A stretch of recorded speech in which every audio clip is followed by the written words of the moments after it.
ધ્રુવીન સાહેબ, હું છેલ્લા 6 મહિનાથી જ્યારે જમીને ઊભો થાવ ને એટલે વિધિન હાફ અવરમાં મને છાતીમાં દુખાવો, ગેસ જેવું અને એસિડિટી જેવું ફીલ થાય છે. અને હવે તો છે ને મને જમતા પણ ડર લાગે છે. આ તમારી જે પ્રોબ્લેમ છે બહુ જ સામાન્ય છે, પણ એનાથી તમારે સાવચેતી રાખવાની જરૂર છે, બિલકુલ ડરવાની જરૂર નથી.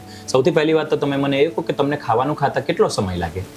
મારે છે ને જનરલી ઓફિસનું બહુ જ કામ હોય છે, તો મારે વધીને જમતા હું 5 થી 7 મિનિટમાં જમી લઉં છું. અચ્છા, તો તમારી મૂળ પ્રોબ્લેમ અને તમારી સમસ્યાનું કારણ જ અહીં છે. જ્યારે તમે આટલું ફાસ્ટ ખાવાનું ખાવ ને તો આપણા શરીરમાં બે પ્રકારના ચેન્જીસ આવે.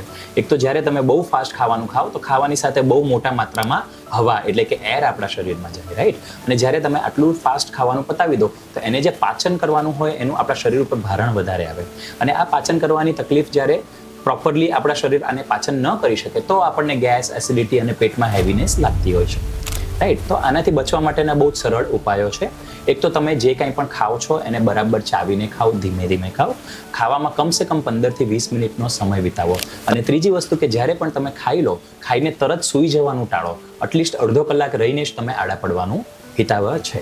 અચ્છા, તો હકીકતમાં મારે દવાની જરૂર છે જ નહીં, મારે મારી ઈટિંગ હેબિટ સુધારવાની જરૂર છે ટૂંકમાં. તમે બધા આ વસ્તુ ધ્યાન રાખો કે ઘણી બધી ગેસ્ટ્રોની તકલીફો દવાઓને બદલે હેલ્ધી આહાર અને હેલ્ધી પ્રત્યાહારથી પણ ચેન્જ થઈ શકે છે. તો તમે પણ તમારી તકલીફમાંથી પૂરી રીતે મુક્તિ મેળવી શકો છો.